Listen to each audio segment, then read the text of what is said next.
Hello students, welcome to our channel PSC for CBSE. आज के इस लेक्चर के अंदर हम बेटा डिस्कस करने वाले हैं पॉलिटिकल साइंस के बारे में, क्लास 12 के बारे में। ठीक है, यहाँ मैं लिख रहा हूँ पॉलिटिकल साइंस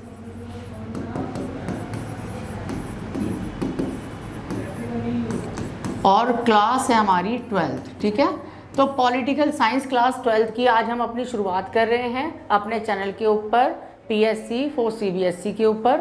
पॉलिटिकल साइंस हमारा जो इस बार में पूछा जाएगा, जो हमारी परीक्षा में पूछा जा रहा है, ठीक है, वो हमने अपनी जो प्रीवियस हमारा लेक्चर है उसके अंदर मैंने सभी बच्चों को अपनी वीडियो के अंदर जो हमारा 22-23 का जो सिलेबस है, जो डिज़ाइन किया हुआ है विद मार्क्स, उसके बारे में बताया है। ठीक है, आज हम अपने इस लेक्चर के माध्यम से विधिवत तरीके से अपने इस सिलेबस की, अपने इस पाठ्यक्रम की हम शुरुआत करने जा रहे हैं। तो आइए हम जानते हैं अपने सिलेबस के बारे में कि क्या क्या इसमें दे रखा है। तो यहाँ पर देखिए भाई, पूर्व ज्ञान यानी कि देखिए जो हमारा चैप्टर है शीत युद्ध का दौर, ये हमारे सिलेबस में नहीं आ रहा है, इस बार ये हमसे नहीं पूछा जा रहा है, लेकिन फिर भी हमको इसके बारे में पढ़ना होगा, फिर भी हमें इसके बारे में जानना होगा। क्यों जानना होगा? क्योंकि आ तो रहा है हमारा चैप्टर नंबर 2, लेकिन अगर हम चैप्टर नंबर 1 के बारे में नहीं पढ़ेंगे, अगर हम चैप्टर नंबर 1 के बारे में नहीं जानेंगे, तो चैप्टर नंबर 2 भी हमें अच्छे से समझ में नहीं आने वाला है। लेकिन हमें तो बढ़िया तरीके से करना है ना, अच्छे मार्क्स हमको लेकर आने हैं, अच्छी प्रिपरेशन करनी है। ठीक है, तो इसके लिए हमको भैया क्या करना पड़ेगा, हमको पहले बैकग्राउंड देखना पड़ेगा, हमको पहले आधार देखना पड़ेगा, हमको देखना पड़ेगा कि भाई शीत युद्ध क्या है, तभी तो हम आगे के चैप्टर पर फोकस कर पाएंगे। तो यहाँ सबसे पहले हमारा लिखा हुआ है शीत युद्ध का दौर, यानी कि कोल्ड वॉर एरा। इसके अंदर यहाँ सबसे पहले लिखा है एक तो फर्स्ट वर्ल्ड वॉर, जो हमारा हुआ था 1914 से लेकर और 1918 के बीच, यानी 1914 से 18 के बीच। और जो हमारा सेकेंड वर्ल्ड वॉर है, यानी कि हमारा जो द्वितीय विश्व युद्ध है, वो हुआ था 1939 से 1945 के मध्य। अब जो हमारा फर्स्ट वर्ल्ड वॉर है, फर्स्ट वर्ल्ड वॉर केवल आपको नॉलेज के लिए बता दिया गया, लेकिन हमारे लिए, हमारे सिलेबस के लिए जो ज़रूरी है, जिसके बारे में हमें जानना है, वो हमारा सेकेंड वर्ल्ड वॉर है। जो सेकेंड वर्ल्ड वॉर है, यहाँ पर ये हुआ था एक तो अलाइड पावर यानी कि मित्र राष्ट्र, और दूसरी तरफ धुरी राष्ट्र के बीच में, यानी जिसको क्या कहा जा रहा है, उसको कहा जा रहा है एक्सिस पावर। अलाइड पावर और एक्सिस पावर यानी मित्र राष्ट्र और धुरी राष्ट्र के बीच में हमारा सेकेंड वर्ल्ड वॉर हुआ। और यहाँ पर आप देख रहे हैं कि एक तरफ जो हमारे देश है प्रमुख रूप से, यहाँ पर एक तो हमारा संयुक्त राज्य अमेरिका, इसके अलावा हमारा सोवियत संघ, फ्रांस और ब्रिटेन, ये हमारे प्रमुख देश हैं मित्र राष्ट्र में। और दूसरी तरफ हमारा धुरी राष्ट्र है, धुरी राष्ट्र में जर्मनी है, इटली और जापान। तो जब ये बेटा हमारा सेकेंड वर्ल्ड वॉर चल रहा था, तो उस समय क्या हुआ कि जो जापान है, जापान ने हमला किया 1941 में यहाँ पर अमेरिका के ऊपर। हालांकि जब 1939 के अंदर हमारा सेकेंड वर्ल्ड वॉर स्टार्ट हुआ था, उस समय अमेरिका इसमें शामिल नहीं था, सेकेंड वर्ल्ड वॉर में अमेरिका शामिल नहीं था। लेकिन जब ये जो धुरी राष्ट्र का जापान है, जब जापान ने अमेरिका के ऊपर अटैक किया, तब 1941 में यूएसए भी सेकेंड वर्ल्ड वॉर में शामिल हो गया। 1941 से पहले वो इसमें शामिल नहीं था। उसके बाद में आया अमेरिका, अमेरिका ने भी बेटा हमला किया किसके ऊपर, जापान के ऊपर। और यहाँ आप देख रहे हैं कि जापान के दो प्रमुख शहर, एक तरफ हिरोशिमा और दूसरी तरफ नागासाकी, ये दो प्रमुख शहर थे जापान के। और इन दो शहरों के ऊपर अमेरिका के द्वारा परमाणु बमों से हमला किया गया। और उन बमों के नाम क्या थे, वो एटॉमिक बॉम्ब थे, लिटिल बॉय और fat man. Little boy and fat man were the two atomic bomb used by the USA against the two cities of Japan in the second world war. Second world war के अंदर America के द्वारा Japan के इन दो प्रमुख शहरों के ऊपर परमाणु बमों से क्या किया गया, हमला किया गया। और यहाँ पर आप देख रहे हैं, जो जापान ने पहले अटैक किया था 1941 में यहाँ पर अमेरिका के ऊपर, तो वो कहाँ किया था, जापान ने अमेरिका में एक जगह है पर्ल हार्बर, ये पर्ल हार्बर नामक जगह है जिसके ऊपर अमेरिका ने हमला किया था। और ये जो पर्ल हार्बर जगह है, ये अमेरिका में क्यों फेमस है, ये इसलिए फेमस है क्योंकि यहाँ पर समुद्री तेल का भंडार है। यहाँ पर टेक्निक के द्वारा, समुद्र में से टेक्निक के माध्यम से तेल को निकाला जाता है। और आपको पता है कि तेल जो है वो एक बहुत महत्वपूर्ण एक पदार्थ कह लो चाहे आप संसाधन कह लो, तो वो यहाँ से प्राप्त किया जाता था। और अमेरिका में ये जगह है पर्ल हार्बर, और यहीं पर 1941 में जापान ने हमला कर दिया था।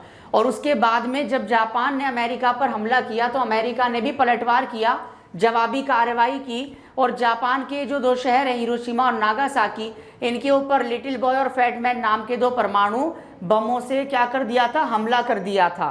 ठीक है। और इस हमले में बेटा फिर क्या हुआ, हिरोशिमा और नागासाकी पर जिन बमों से हमला किया गया वह कोई साधारण बम नहीं थे बेटा, वो परमाणु बम थे, बहुत ही अत्यधिक विनाशकारी और हानि पहुंचाने वाले बम थे, जिसका प्रयोग अमेरिका ने किया था। और हिरोशिमा पर जो बम गिराया गया था वो 6 अगस्त 1945, और जो नागासाकी है इस पर 9 अगस्त 1945 को बमों से हमला किया गया था। तो ये हमने सेकेंड वर्ल्ड वॉर की महत्वपूर्ण घटना के बारे में जाना है। ये जो हमारी घटना है ये सेकेंड वर्ल्ड वॉर से जुड़ी हुई है। ठीक है। तो यहाँ पर आपको 2-3 बातें अच्छे से बताई गई हैं। पहली बात बताया जाए, मित्र राष्ट्र है, यहाँ पर धुरी राष्ट्र है, इधर प्रमुख ये देश हैं, इधर इस तरफ जर्मनी, इटली, जापान है। और जापान ने पहले हमला किया अमेरिका के ऊपर 1941 में पर्ल हार्बर पर, और देन उसके बाद में जापान के 2 शहर हिरोशिमा नागासाकी पर अमेरिका ने भी पलटवार किया और जवाबी कार्रवाई में लिटिल बॉय और फैट मैन नाम के 2 परमाणु बमों से हमला कर दिया। तो आइए अब हम आगे बढ़ते हैं अपने दूसरे टॉपिक के तरफ। यहां पर हम पढ़ेंगे कि जो हमारा द्वितीय विश्व युद्ध था, तो द्वितीय विश्व युद्ध में अमेरिका के द्वारा जो परमाणु बम प्रयोग किए गए, उन परमाणु हमलों का परिणाम क्या रहा। अमेरिका ने जो परमाणु बम इस्तेमाल किए, अमेरिका ने हिरोशिमा और जापान के ऊपर जो लिटिल बॉय और फैट मैन नाम के परमाणु बम गिराए, उन परमाणु हमलों का परिणाम क्या रहा। तो ये 4 पॉइंट हैं जिसके माध्यम से हम समझने की कोशिश करेंगे। तो यहाँ फर्स्ट पॉइंट लिखा है कि बड़ी संख्या में जनधन को हानि पहुंची। जब बमों से हमला किया गया है तो ये तो स्वाभाविक है कि बमों के द्वारा जब हमला किया जाएगा तो बड़े पैमाने पर लोगों की जान भी जाएगी और संपत्ति को और धन को भी नुकसान पहुंचेगा। तो यहाँ पर इस हमले का सबसे पहला परिणाम यही निकल कर आया कि बड़ी संख्या में जन और धन को क्या पहुंची, हानि पहुंची। इसके अलावा नेक्स्ट पॉइंट है हमारा, व्यापक पैमाने पर, एक लार्ज स्केल पर जो प्रॉपर्टी थी, जो इमारतें थी, जो बिल्डिंग्स थी, उनको भी क्या पहुंचा, उनको भी नुकसान पहुंचा। इसके अतिरिक्त बड़ी संख्या में इस हमले में आम नागरिक, आम लोग भी मारे गए, जो मृत्यु का ग्रास बन गए, जो मौत का निवाला बन गए। ऐसे लाखों लोग इस अमेरिका के द्वारा किए गए परमाणु हमले में मार दिए गए। ठीक है। बड़ी संख्या में लोगों की इसमें मौत हुई। दोनों शहर पूरी तरह से बर्बाद हो गए, दोनों शहर पूरी तरह से तबाही की ओर आगे बढ़ गए और बड़ी तादाद में लोगों को मृत्यु का शिकार होना पड़ा। और लास्ट आप देख रहे हैं कि कृषि क्षेत्र जो था, एग्रीकल्चर सेक्टर, और जो उद्योग थे, जो इंडस्ट्री वाला एरिया था, उसको भी क्या पहुंची, उसको भी हानि पहुंची। तो इस तरीके से बेटा अमेरिका द्वारा जो परमाणु हमला किया गया था, ये परमाणु हमला जो किया गया, उसके परिणाम कुल मिलाकर हम कहेंगे कि बहुत ही विनाशकारी थे और बहुत ही लोगों को इसमें नुकसान हुआ, जान का भी, माल का भी। ये किसी भी हद तक सही नहीं थे, ये किसी भी हद तक जायज़ नहीं कहे जा सकते, क्योंकि इसमें मानवता को बड़े पैमाने पर बहुत ज़्यादा हानि उठानी पड़ी थी। इसके अलावा यहाँ पर हम देखेंगे शीत युद्ध हमारा प्रारंभ होता है। देखिए यहाँ पर हमारा जो द्वितीय विश्व युद्ध था ये हमारा चला, इसका जो काल था सेकेंड वर्ल्ड वॉर जो लड़ा गया था वो लड़ा गया था 1939 से ये स्टार्ट हुआ और 1945 तक ये रहा।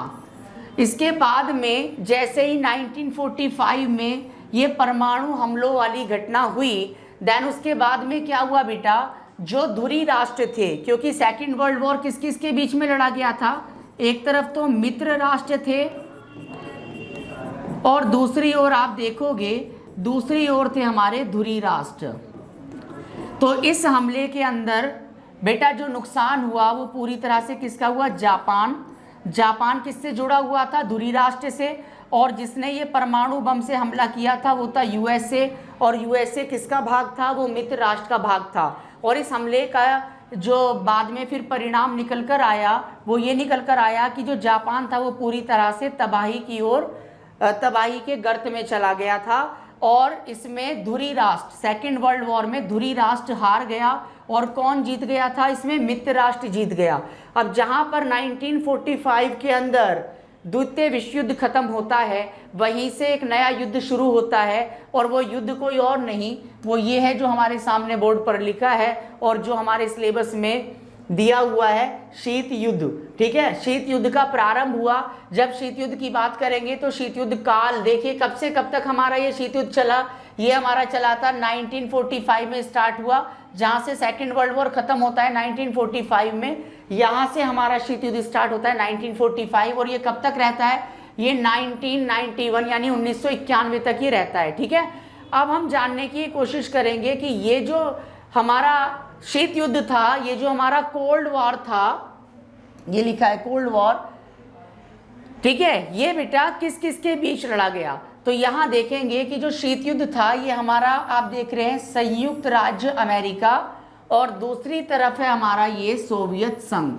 संयुक्त राज्य अमेरिका और सोवियत संघ, इनके मध्य हमारा शीत युद्ध यानी कोल्ड वॉर लड़ा गया था। अगर शीत युद्ध काल की बात करेंगे तो 1945 टू 1991 यानी 1945 से लेकर और 1991 के समय को क्या कहते हैं? इसको हम बोलते हैं कोल्ड वॉर एरा, यानी शीत युद्ध का दौर इसको हम कहते हैं बेटा। और जो हमारा सेकेंड वर्ल्ड वॉर था, देन उसके बाद में ही हमारा कोल्ड वॉर स्टार्ट हुआ था। और किस किस के बीच लड़ा गया था? लड़ा गया था USA, United states of America यानी हमारे संयुक्त राज्य अमेरिका, और दूसरी तरफ सोवियत संघ यूएसएसआर के मध्य ये लड़ा गया।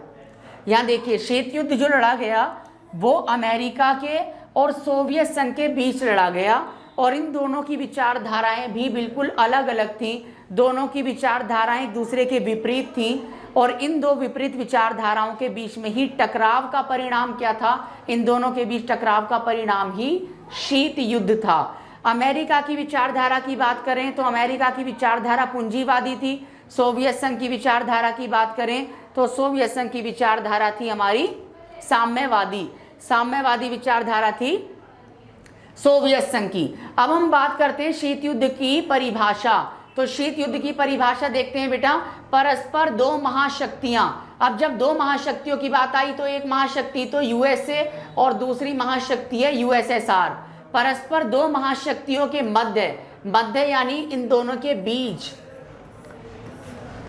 जो क्या उत्पन्न हुआ, जो संघर्ष उत्पन्न हुआ, जो तनावपूर्ण क्या बना, जो तनावपूर्ण वातावरण बना, उसी को क्या कहते हैं? उसी को शीत युद्ध कहते हैं। एक बार फिर इसको देखेंगे, परस्पर दो महाशक्ति यानी यूएसए और यूएसएसआर के मध्य उत्पन्न संघर्ष एवं तनावपूर्ण वातावरण को ही शीत युद्ध कहते हैं। अब यहाँ पर मैंने आपको बताया कि अमेरिका की विचारधारा पूंजीवादी थी, जबकि सोवियत संघ की विचारधारा साम्यवादी थी। तो यहाँ पर हम देखेंगे पूंजीवाद एवं साम्यवाद के बीच में प्रमुख अंतर क्या है। तो यहाँ पर उस प्रमुख अंतर को हम जानने की कोशिश करेंगे। तो यहाँ पर आप देख रहे हैं पूंजीवाद, और यहाँ पर है हमारा ये साम्यवाद। ठीक है, तो पूंजीवाद में देखिए क्या होता है। पूंजीवाद में निजी संपत्ति को मान्यता होती है, प्राइवेट प्रॉपर्टी होती है। सारा कुछ क्या होगा? निजी हाथों में होगा, सब कुछ प्राइवेट होगा, चाहे वो स्कूल हो, चाहे वो इंडस्ट्री हो, चाहे वो कॉलेज हो, चाहे वो हॉस्पिटल हो, सब क्या होंगे? निजी यानी प्राइवेट। और दूसरी तरफ सार्वजनिक संपत्ति होगी, यानी कि जो भी प्रॉपर्टी होगी वो सब सरकार की होगी, राज्य के अधीन होगी, वो सब सार्वजनिक होगी, चाहे स्कूल हो, कॉलेज हो, इंडस्ट्री हो, सब कुछ सरकार के नियंत्रण में होगा। दूसरी तरफ आप देख रहे हैं जो उत्पादन के साधन हैं। जब हम किसी भी वस्तु का निर्माण करते हैं, उत्पादन करते हैं, तो हमें चार चीज़ों की आवश्यकता पड़ती है। सबसे पहले भूमि, कारखाना लगाने के लिए लेबर चाहिए, पूंजी और उद्यम। तो ये जो चारों चीज़ें हैं, इनके बिना हम किसी भी वस्तु का उत्पादन ही नहीं कर सकते, इसीलिए इसको उत्पादन का साधन कहा जाता है। और पूंजीवाद के अंदर ये जो हमारे उत्पादन के साधन हैं, इन पर पूंजीपतियों का पूरा क्या होता है? पूरा पूरा नियंत्रण होता है पूंजीपतियों का। इन चारों चीज़ों पर पूंजीपति अपना पूरा कंट्रोल रखते हैं। और इसके विपरीत आप देखेंगे साम्यवाद में उत्पादन के जो भी साधन होते हैं उन साधनों पर सरकार या राज्य का क्या होता है, नियंत्रण होता है। इसके अतिरिक्त जो भी सारे आर्थिक फैसले होते हैं, कैसे उत्पादन किया जाए, कितना उत्पादन किया जाए, किसके लिए उत्पादन किया जाए और कितनी कीमत पर अपने उत्पाद को, अपने प्रोडक्ट को मार्केट में बेचा जाए, सेल किया जाए, इस तरीके के जो तमाम फैसले होते हैं इनको कहा जाता है आर्थिक फैसले। और पूंजीवाद में जो सारे आर्थिक फैसले होते हैं वो कौन लेता है, पूंजीपति लेते हैं। पूंजीपतियों की भूमिका पूंजीवाद में क्या होती है, बहुत ही बड़ी होती है। और इधर दूसरी तरफ साम्यवाद के अंदर आप देख रहे हैं कि समस्त आर्थिक फैसले, the all economic decision taken by the government in the communism, ठीक है, साम्यवाद के अंदर जो भी फैसले होते हैं वो कौन लेती है, सरकार। और आप देख रहे हैं कि साम्यवाद के अंदर सरकार की भूमिका कैसी बताई गई है, सरकार की भूमिका असीमित बताई है। सरकार का एक बहुत बड़ा रोल होता है। सरकार इतनी ताकतवर होती है कि सरकार किसी भी मामले में, किसी भी विषय पर डायरेक्ट दखल दे सकती है, इंटरफेयर कर सकती है। तो प्यारे दोस्तों, मुझे उम्मीद है कि आपको ये जो हमारा सारा कुछ आपको सब बताया है शीत युद्ध के बारे में, यहाँ से हमने बताना शुरू किया था आपको पूर्व ज्ञान, जहाँ पर हमने सेकेंड वर्ल्ड वॉर के बारे में जाना था। और उसके बाद में हमने पढ़ा था यहाँ पर जब परमाणु हमले किए गए तो उसका क्या प्रभाव पड़ा। देन उसके बाद में बताया कि शीत युद्ध जो था वो किस किस के बीच में लड़ा गया था, वो लड़ा गया था अमेरिका और सोवियत संघ के बीच में। और दोनों की विचारधाराएं भी अलग अलग थी, अमेरिका की पूंजीवादी और सोवियत संघ की साम्यवादी विचारधारा। और उसके बाद में बताया गया बेटा कि पूंजीवाद में और साम्यवाद में क्या डिफरेंस होता है। और उसके अलावा शीत युद्ध को डिफाइन भी किया, शीत युद्ध की हमने परिभाषा भी बताई है, ठीक है।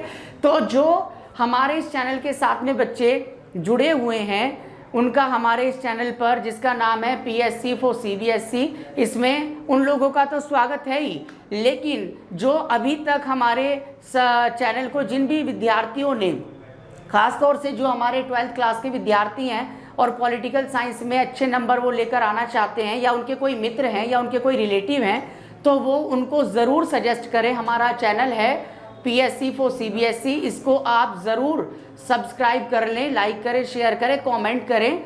इसी के साथ में अपने इस लेक्चर को आज हम समाप्त कर रहे हैं और इसी को हम अपने नेक्स्ट चैप्टर के अंदर, इसी टॉपिक को फिर हम कवर करेंगे। तब तक के लिए आप लोगों को गुड बाय, मिलते हैं अगले लेक्चर के अंदर।